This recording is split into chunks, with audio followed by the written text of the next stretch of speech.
হাসির রাজা, জ্ঞানের রাজা, রসিক রাজা।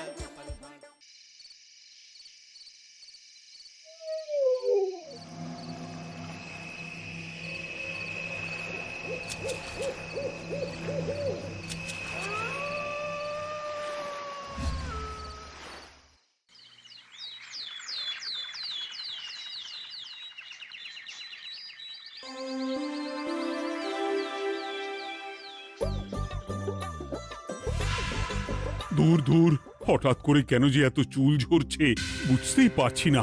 কতদিন হয়ে গেল চুল ওঠা আর থামছেই না। না, এমন হতে থাকলে তো মাথায় টাক পড়ে যাবে। না না না, আজ রাজবৈদ্যের কাছে পরামর্শ নিতে হবে। কি ব্যাপার মহারাজ, আজ আপনাকে এমন চিন্তিত দেখাচ্ছে কেন?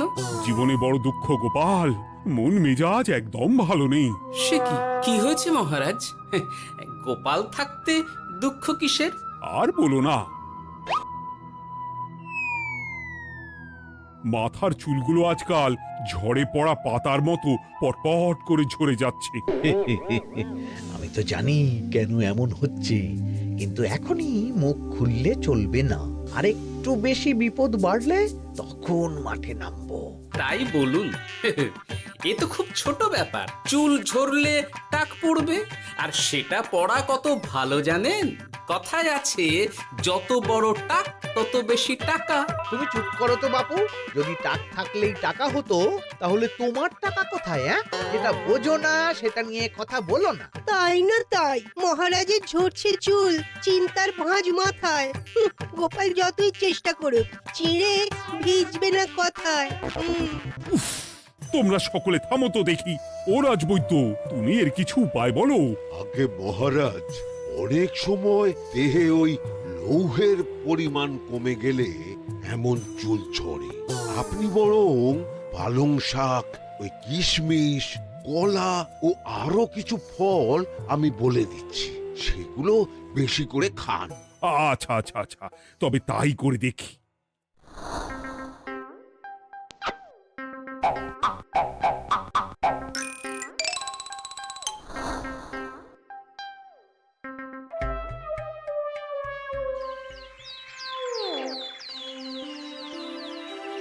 ও রাজবৈদ্য, তোমার কথা মতো শাক পাতা ফলমূল সবই তো খেলাম, চুল ঝরা বন্ধ তো হলোই না। তো জানতামই এমন হবে। কিন্তু মহারাজ, এমনটা তো হওয়ার কথা নয়। কিন্তু হচ্ছে তো। আরে আমার সাধের চুল, কোথায় চলে গেলি সব? এর জন্য তুমি দায়ী, তুমি এর জন্য শাস্তি পাবে বৈদ্য। আমাকে আমাকে ক্ষমা করে দিন মহারাজ, এমনটা হবে এ তো আমি ভাবতেই পারিনি। কিছু মনে করবেন না মহারাজ, ছোট মুখে বড় কথা বলছি, কিন্তু সত্যি এখানে রাজবৈদ্যর কোনো দোষ নেই। ওকে শাস্তি দেওয়াটা ঠিক হবে না মহারাজ। দেখেছেন মহারাজ, গোপালের সাহসটা দেখেছেন?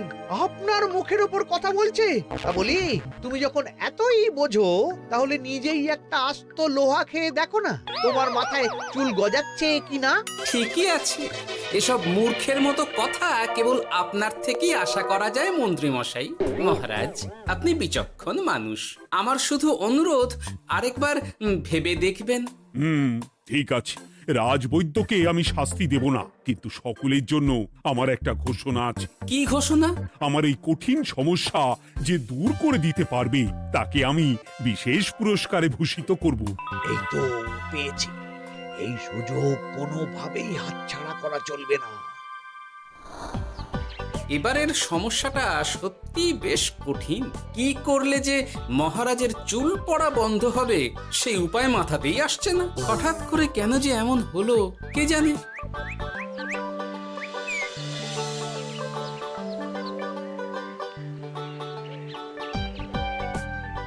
ও মা, তুমি এসে গেছো?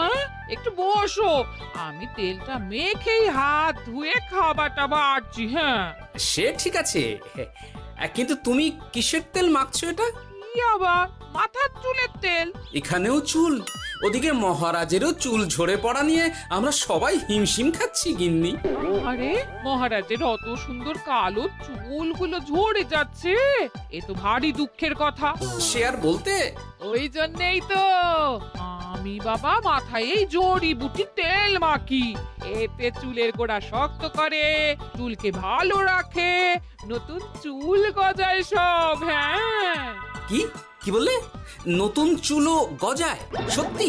হ্যাঁ, বাহ, তাহলে আর চিন্তা কি? আমাকে এই তেলটা একটু দিতে পারবে গিন্নি? মহারাজকে দিয়ে আসি। উনি বলেছেন যে ওনার সমস্যা দূর করতে পারবে তাকে উনি পুরস্কার দেবেন। ওমা, এই তাই নাকি? এই তো দারুণ ব্যাপার গো। নাও নাও নাও, তেলখানা নিয়ে মহারাজকে কাল দিয়ে এসো তাহলে। আর জানিয়ে দিও, দিনে 2 বার কিন্তু তেল মাখতেই হবে। হ্যাঁ, আচ্ছা, ঠিক আছে।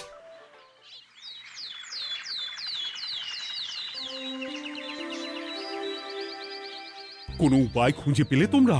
আগে মহারাজ, আমি আপনার জন্য নকল চুল বানিয়ে এনেছি। যতদিন আপনার চুল পড়া বন্ধ না হচ্ছে ততদিন আপনি এটা পরে ব্যবহার করতে পারেন। সে তো বুঝলাম, কিন্তু নকল চুল তো আর আসল চুলে জায়গা নিতে পারবে না বিজ্ঞানী। আসল চুলের কথা ভেবে আমি আপনার জন্য কেশুত্তে পাতা এনেছি মহারাজ। আচ্ছা বেশ। তা গোপাল, খুব তো আগের দিন বকবক করছিলে, তুমি কি এনেছো শুনি? সেটা যথাসময়ে দেখতে পেয়ে যাবেন মন্ত্রী মশাই। এটা জড়িবুটি তেল মহারাজ, আমি এটা আপনার জন্য এনেছি। এতে নতুন চুল গজায় আর চুলের স্বাস্থ্যও ভালো হয়। আমার গিন্নিও ব্যবহার করে এটি, তবে দিনে 2 বার করে মাখতে হবে, তাহলেই ভালো ফল পাবেন মহারাজ। বাবা, তাহলে তুমি কেন মাখো না? আচ্ছা, আপনার সমস্যাটা ঠিক কোথায় বলুন তো মন্ত্রী মশাই? মহারাজের জন্য কিছু আনলেও কথা শোনান, না আনলেও কথা শোনান। সত্যি তো মন্ত্রী, কেন তুমি সব সময় গোপালের পিছনে পড়ে থাকো বলো তো? এরা তো তাও সবাই কিছু না কিছু আমার কথা চিন্তা করে এনেছে, তুমি তো সেটাও করনি। না, আসলে মহারাজ, আমিও ভাবছিলাম আপনার কথা, কিন্তু থাক, বুঝেছি। আহ, দারুণ। তেলের গন্ধটাও খুব সুন্দর। গোপাল, তোমায় অনেক ধন্যবাদ। আশা করছি ব্যবহার করলে খুব ভালো ফল দেবে। একদম দেবেই মহারাজ। দূর বাবা, ভেবেছিলাম এক হলো আর এক। কোথা দিয়ে যে গোপালটা মাঝখান দিয়ে এসে নাক গলিয়ে ঢুকে পড়ে, খুব শক্ত পুরস্কার নেওয়ার। দেখাচ্ছি মজা।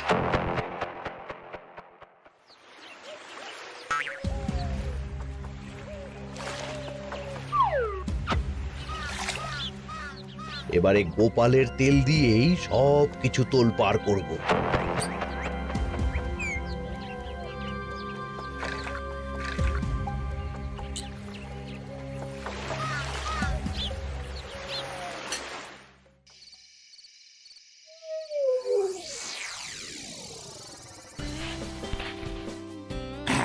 ব্যাস, হয়ে গেল 2 বার মাখা।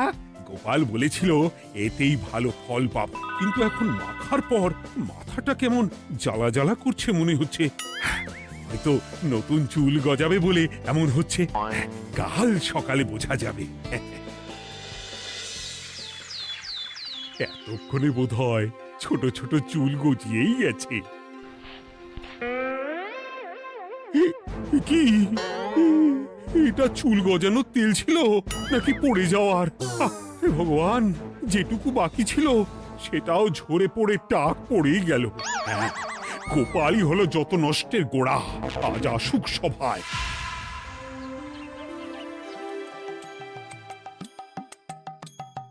এই যে এখন এলেন উনি।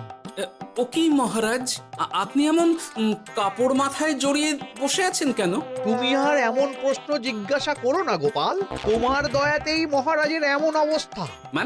মানেটা আমি তোমায় দেখাচ্ছি, দাঁড়াও। এই যে গোপালের দেওয়া তেল মেখেই আমার এমন হয়েছে, আর তার জন্য আমি তোমাকে কোনোদিনও ক্ষমা করব না গোপাল। বিশ্বাস করুন মহারাজ, আমার গিন্নিও মাখে এই তেল, কিন্তু এমন কিছু তো এখনো পর্যন্ত ঘটেনি। আমি আর কিচ্ছু শুনতে চাই না। আমার মাথা ভর্তি চুল আমি ফেরত চাই। যতদিন না আমার মাথার সব চুল ফিরে আসছে ততদিন আমি তোমার মুখও দেখতে চাই না। মহারাজ, আপনার কোনো চিন্তা নেই, আমি তো আছি। এবার এই সমস্যার একটা সমাধান আমি করেই ছাড়বো। কি ব্যাপার, মন্ত্রী মশাই এত লাফাচ্ছে কেন? এসবের পেছনে আবার ওনার হাত নেই তো? না, ব্যাপারটা পরে দেখতে হচ্ছে।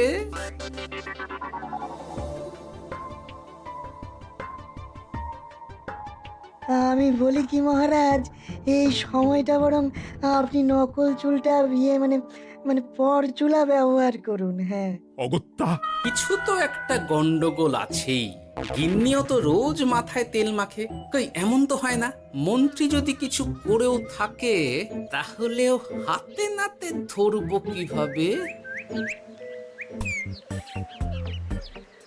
ও কি গো গোপাল দাদু, এখন এই সময় তুমি রাজসভা ছেড়ে এখানে? তোদের দাদু আর রাজসভায় যাবে না রে? কি বলছো গো? কেন? আর কেন, বিনা দোষে এমন শাস্তি। তোমায় শাস্তি দিয়েছে, তুমি শুধু বলো কে তোমার সাথে কি করেছে, বাকিটা আমরা বুঝে নিচ্ছি। আচ্ছা বলছি, কৃষ্ণনগরের মন্ত্রী মশাইয়ের বাড়িটা কোন দিকে একটু বলতে পারবেন? কৃষ্ণনগরে নতুন নাকি? আগে তো আপনাকে কখনো দেখেছি বলে মনে পড়ছে না। হ্যাঁ, আমি এখানে থাকি না, আমি এখানে আমার কাজে এসেছি, তাই মন্ত্রী মশাইয়ের বাড়ির ঠিকানাটা যদি একটু বলে দেন। নিশ্চয়ই, এ পথ দিয়ে সোজা চলে যান, তারপর কিছুটা ডান দিকে গেলেই পেয়ে যাবেন। আচ্ছা, অনেক ধন্যবাদ। ভিন গাঁয়ের লোক মন্ত্রী মশাইয়ের বাড়িতে? ব্যাপারটা বেশ সন্দেহজনক লাগছে। এই এই গুলটে ন্যাপলা, তোরা তোরা দুজন একটু আড়াল থেকে দেখতো লোকটা মন্ত্রী মশাইয়ের বাড়িতে ঠিক কি জন্য এসেছে, তারপর আমায় খবর দিস। ঠিক আছে গোপাল দাদু। তোমার আবার এখানে আসার কি দরকার ছিল? আমি তো বলেছি যে আমি ঠিক গিয়ে তোমার পাওনা গন্ডা মিটিয়ে দেবো। মিটিয়ে দেবে? কতদিন হয়ে গেছে জানেন? দেখো, হয় আমার কীটনাশক আর সার সব ফিরিয়ে দিন, নয়তো আমার জিনিসের দাম মিটিয়ে দিন। কীটনাশক, সার আর কি করে ফেরত দেবো বলো?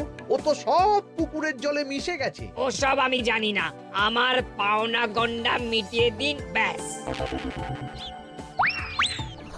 চল চল, এখনই তাহলে গোপাল দাদুকে গিয়ে সব জানাই। হ্যাঁ, চল চল। দাদু, ও গোপাল দাদু। তোরা এসে গেছিস? আয় আয় আয় আয় আয়। মন্ত্রী মশাইয়ের মুখ থেকে অনেক খবর পেলাম। তাই নাকি? কি শুনি? মন্ত্রী মশাই ওই লোকটার কাছ থেকে অনেক কীটনাশক সার নিয়েছে, কিন্তু এখনো জিনিসের দাম মেটায়নি। হ্যাঁ, ওই জন্যই তো মন্ত্রী মশাইয়ের উপর লোকটা খুব রেগেছিল, হুমকিও দিয়েছে 1 সপ্তাহের মধ্যে জিনিসের দাম সব মিটিয়ে দিতে হবে। তাই নাকি? কিন্তু কীটনাশক সার নিয়ে মন্ত্রী মশাই কি করবে? সেটা তো বলতে পারবো না দাদু। তবে হ্যাঁ, মন্ত্রী মশাই ওই লোকটাকে বলছিল যে ওই সব কীটনাশক সার পুকুরের জলে মিশে গেছে। কি বললি? পুকুরের জলে?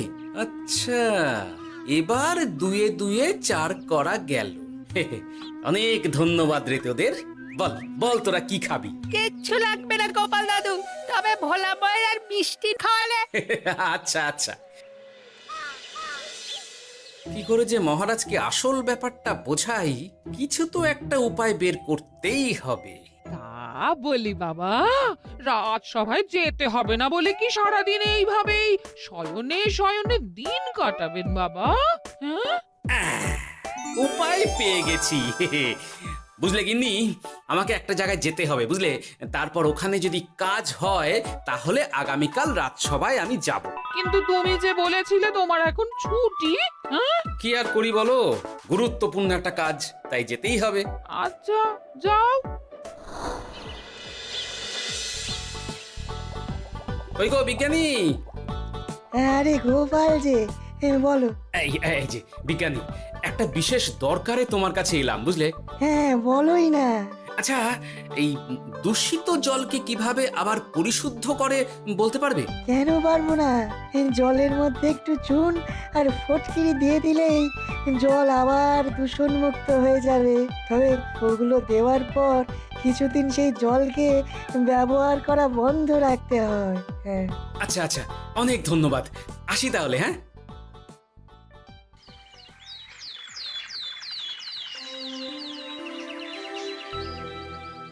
ছায়া পড়েছে, ছায়া পড়েছে। আমি বেশ বুঝতে পারছি তার ছায়া পড়েছে এখানে। কার ছায়া পড়েছে? আজকাল তোর মাথা থেকে অনেক চুল ঝরে পড়ছে, তাই না? আগে হ্যাঁ সাধু বাবা, আপনি একদম ঠিক কথা বলেছেন। ও বাবা, এই আবার কোথা থেকে উদয় হলো? আরে আমি একা গিয়ে সেই স্নানের পুকুর পরিদর্শন করতে চাই। যথা আজ্ঞা বাবা।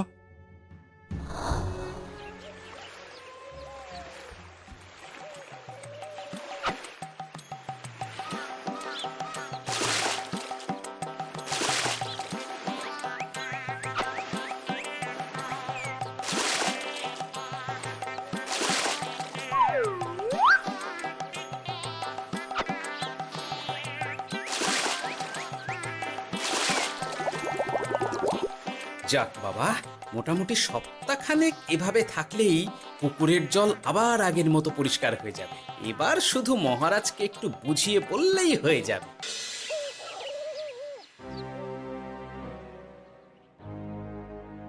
কি বুঝলেন সাধু বাবা?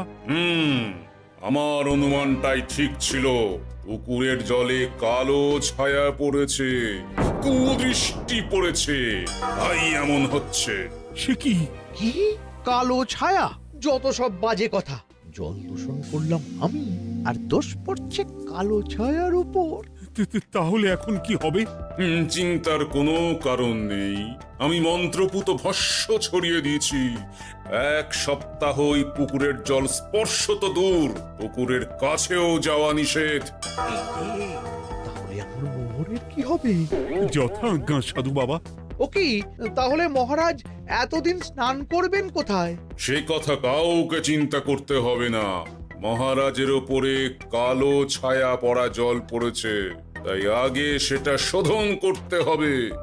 আমাকে তাহলে কি করতে হবে সাধু বাবা? আমার শিষ্য গোপাল আমাকে আগেই এই বিষয় জানিয়েছিল। আমি তার হাত দিয়েই তোর স্নানের জল পাঠিয়ে দেব। তাই আগামী 1 সপ্তাহ সেই জল দিয়েই তোকে স্নান করতে হবে। কি গোপাল? দেখছো তো মন্ত্রী, গোপাল আমাকে কত ভালোবাসে। আমি ওকে কত কথা শোনালাম, কিন্তু না না না না, কাল থেকেই আমি আবার গোপালকে রাজসভায় ডেকে আনবো। আমি আসছি, আমার কাজ হয়ে গেছে। আর হ্যাঁ, তোর স্নানের পুকুরের চারিদিকে প্রহরীর বন্দোবস্ত কর। কাক পক্ষীও যেন ওখানে প্রবেশ করতে না পারে। আচ্ছা বাবা, আচ্ছা।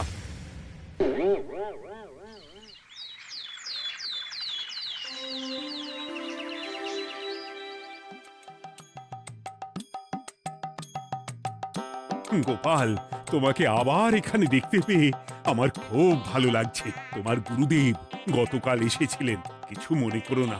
না বুঝেই তোমাকে অনেক কথা শুনিয়েছি। না মহারাজ, আমি জানি আপনি আমাকে খুব ভালোবাসেন, তাই আমি কিছু মনে করিনি মহারাজ। এই নিন, আমি আপনার স্নানের জল এনেছি। হ্যাঁ হ্যাঁ, দাও দাও দাও।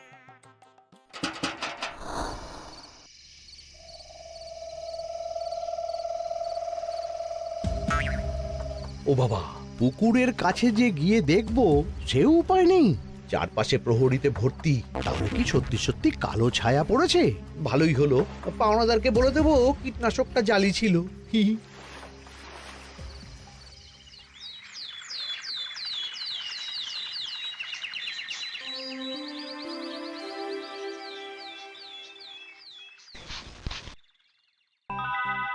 এই তো আমার সেই পুরনো কালো চুলগুলো আবার ফিরে এসেছে।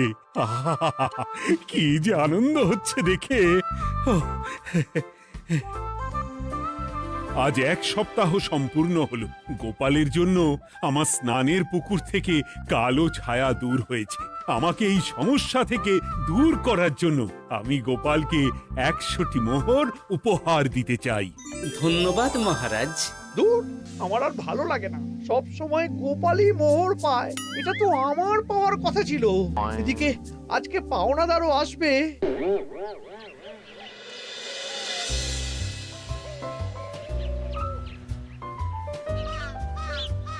গোপাল দাদু, ওই লোকটা এসে গেছে। আচ্ছা, আসছি। এটা তো মন্ত্রীর বাড়ির দিকে রাস্তা। আমরা তাহলে ওদিকে কেন যাচ্ছি গোপাল? আপনার পুকুরের আসল রহস্যটা কি সেটা আপনি জানবেন না মহারাজ। মানে নিজের চোখেই দেখুন, তাহলে বুঝতে পারবেন। আর একটু সময় দাও আমায় ভাই, এমনিতেও তোমার কীটনাশক কোনো কাজের নয়। কি এখন এসব কথা? আর একদিনও সময় দিতে পারছি না। একটু বোঝো, একটু। সব আমি মহারাজের পুকুরের জলে মিশিয়ে দিয়েছি। মন্ত্রী, তুমি তাহলে সেই কালো ছায়া? মহারাজ, আপনার পর্দা ফাঁস হয়ে গেছে মন্ত্রী মশাই। তুমি তাহলে সবটা জানতে? একদম প্রথম থেকে। রে, খুব জোর ফেঁসেছি। এদিকে পাওনাদার, ওদিকে মহারাজ, এখান থেকে কেটে পড়তে হবে। গন্ডগোল করে আবার পালানো হচ্ছে কবে রে? বলো, কেন করেছিলে? মহারাজ, আমি ভেবেছিলাম আপনার সব চুল উঠে গেলে আমি আপনার কাছ থেকে চুল গজানোর ওষুধ দেওয়ার নামে অনেক টাকা লুটবো। কিন্তু সেই ভাবনা ভাবনাই থেকে গেল, সেগুড়ে যে বালি হয়ে গেল। ভাবা যায় চুলের জন্য চুলোচুলি, হ্যাঁ? হাসির রাজা জ্ঞানের রাজা রসিক রাজা